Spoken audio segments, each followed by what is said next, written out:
Expondremos ahora el tema 90 de la parte general, delitos contra la administración pública, delitos de los funcionarios contra las garantías constitucionales y atentados contra la autoridad, sus agentes y los funcionarios públicos.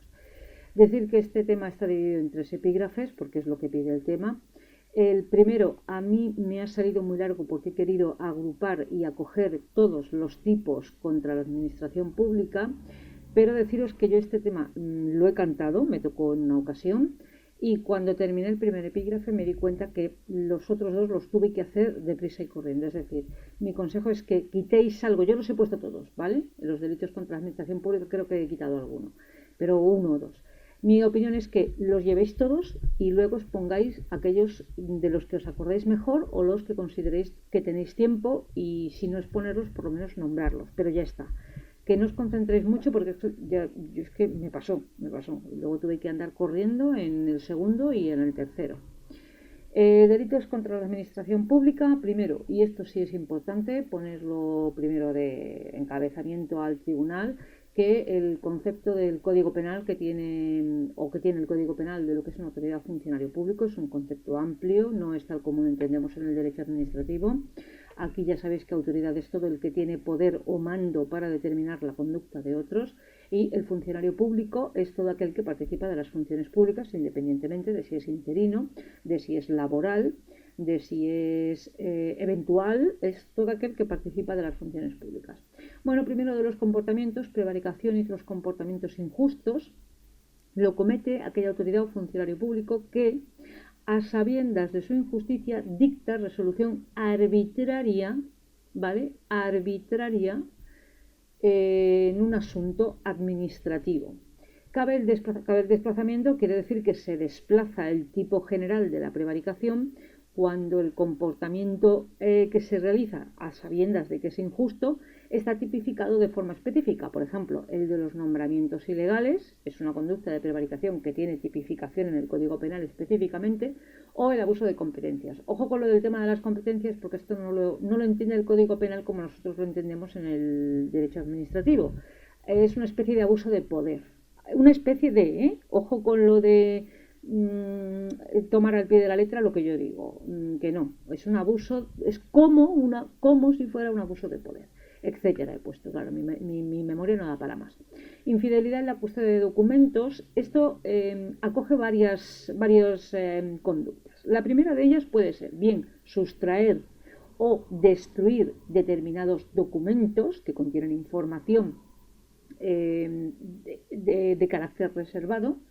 También puede ser, o se puede cometer el tipo quebrantando o rompiendo los medios para impedir el acceso. Aunque no accedas, tú rompes la seguridad que tiene el sistema, o rompes el candado, o rompes lo que sea, para permitir que terceros, por ejemplo, ni siquiera tiene que haber tiene que ser un tercero específico. Puede ser sencillamente como para que se sepa, ¿no? Para que algo se sepa cuando se tiene el deber de custodiar la privacidad del contenido.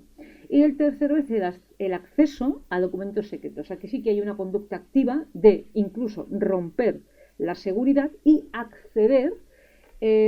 Aquel delito está o el tipo se cometen porque son documentos secretos cuyo contenido no debe conocerlo nadie, ni siquiera el propio funcionario, aunque no les dé publicidad. Como no los puede conocer ni el propio funcionario o la autoridad que accede a esa información, ese es el tipo. Violación de secretos o uso indebido de información privilegiada. Aquí sí que hay una intención de poner en conocimiento de terceros, no como aquí en el quebrantamiento de medios o en el acceso personal. A lo mejor aquí el funcionario lo hace por curiosidad personal, pues ya es delito, aunque no le dé publicidad. En la violación de secretos y uso indebido hay una puesta en conocimiento o no, pero lo usa en beneficio propio. Imprescindible para el cumplimiento del tipo ánimo de lucro. Bien, la desobediencia y denegación de auxilio. Bueno, pues aquí ya sabéis que en el tipo de la desobediencia hay que tener en cuenta el ámbito de competencias, es decir, si la autoridad es o no competente para dar la orden que ha dado. Y las formalidades, el Código Penal cuando habla de formalidades se está refiriendo a que se trate de una orden que no infrinja el ordenamiento jurídico, que se dé con el procedimiento correcto, que no conlleve otras actuaciones que puedan infringir el ordenamiento jurídico. Y la denegación de auxilio, pues creo que no hace falta explicarla. Después tenemos el abandono de destino y la omisión del deber de perseguir delitos. Son dos tipos distintos. El primero, yo distinguiría dentro del abandono de destino, bueno, yo distinguiría porque lo distingue el Código Penal. Hay dos tipos de abandono de destino porque tienen dos finalidades distintas, por eso son dos tipos distintos. Primero, el abandono individual. El abandono individual del puesto de trabajo o del destino suele tener como finalidad, cuando lo hace una sola persona, no perseguir un delito o a una persona que ha cometido un delito, por lo que sea. El tipo, digamos, se agrava si se trata de delitos contra la Constitución, delitos contra el orden, contra el orden público, delitos de traición, delitos de sedición, etc. Bien, estos son tipos agravados. ¿Quién abandona el destino para no perseguir el delito o el autor del delito?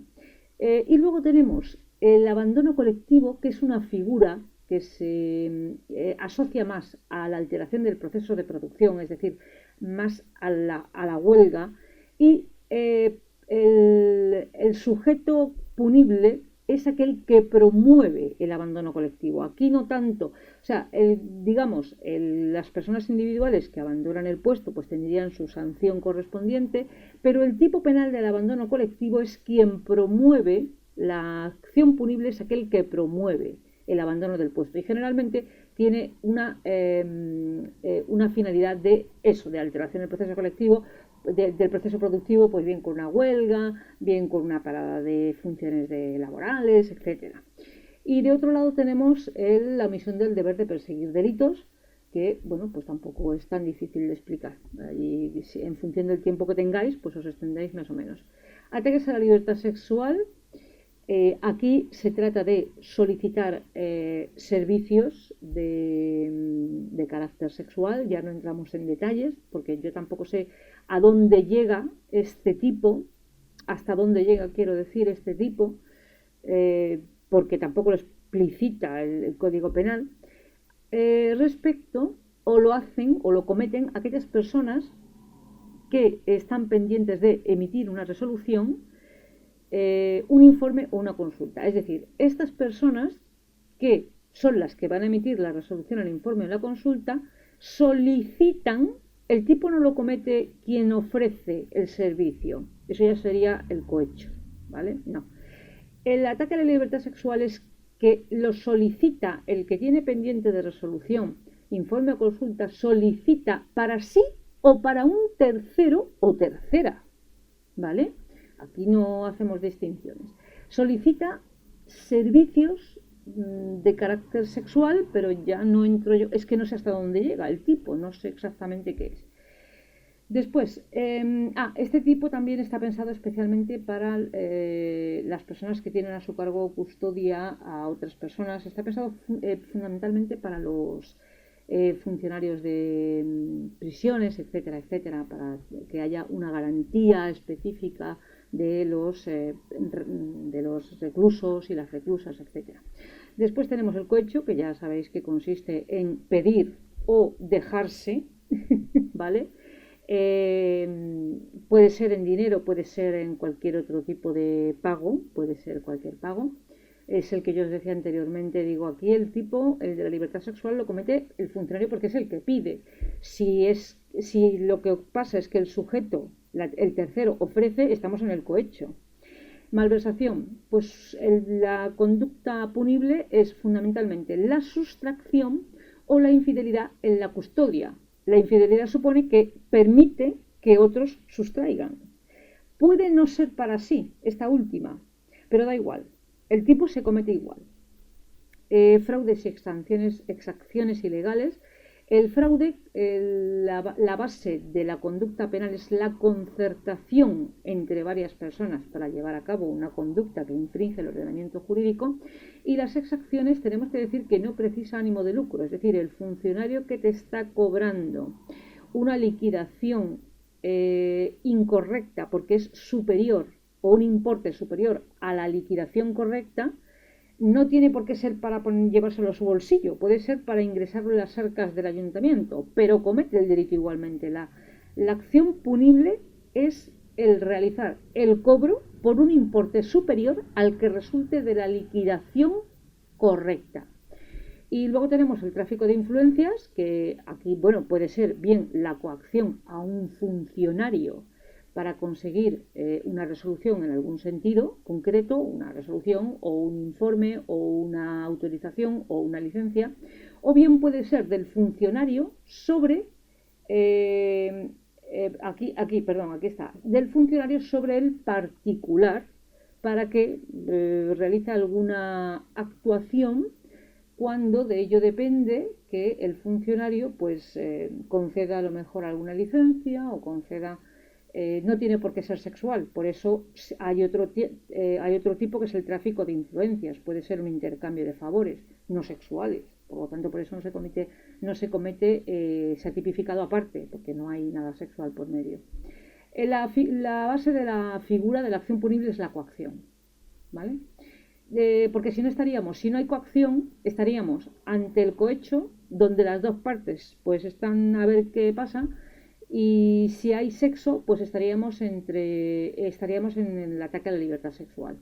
Delitos de los funcionarios contra las garantías constitucionales. Pues aquí yo os pongo muy esquemático y desarrolláis en función del tiempo que tengáis, versan todos sobre el impedimento que pueden llegar a hacer las autoridades o funcionarios sobre el ejercicio de derechos fundamentales de los ciudadanos. Primero, tenemos en relación con el 17, aquí tenemos muchísimos, un elenco muy amplio, os podéis extender si tenéis tiempo, la detención ilegal, la no puesta a disposición por el juez, ahí entra el habeas corpus, el negar el abogado, el no informar de los delitos, de los presuntos delitos cometidos, etcétera. Ahí cabe lo que queráis.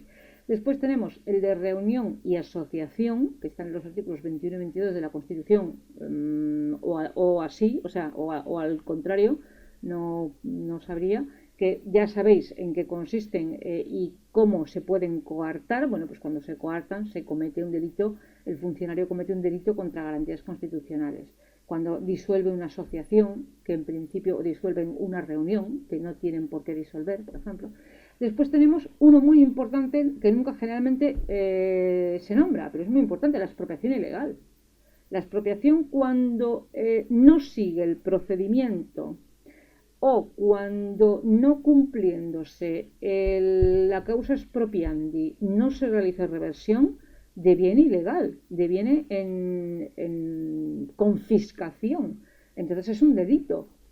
Y por último, aquí también os extendéis lo que podáis, la inviolabilidad del domicilio del 18 comprende la entrada y aparte del registro, porque tú puedes dar permiso para que entren, pero no para que registren.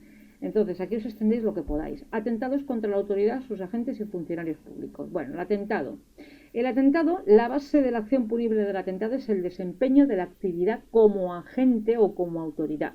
¿Esto qué significa? Que la coacción o el daño puede sufrirlo esta persona por acciones ya realizadas, es decir, por detenciones u operaciones policiales ya realizadas, que se estén realizando o que vayan a realizarse en un futuro. Y después tenemos el tipo de la desobediencia y la resistencia, en el que la acción punitiva consiste en una desobediencia grave a un funcionario que tenga la condición de autoridad, ojo, o sus agentes, excluyendo los funcionarios públicos. Y aquí lo que sí es cierto que se precisa previo requerimiento, ¿vale? Sin previo requerimiento no se rompería el procedimiento y entonces no cabe aplicar este tipo penal, podríamos aplicar otro. Requerimiento previo a una acción o a una omisión.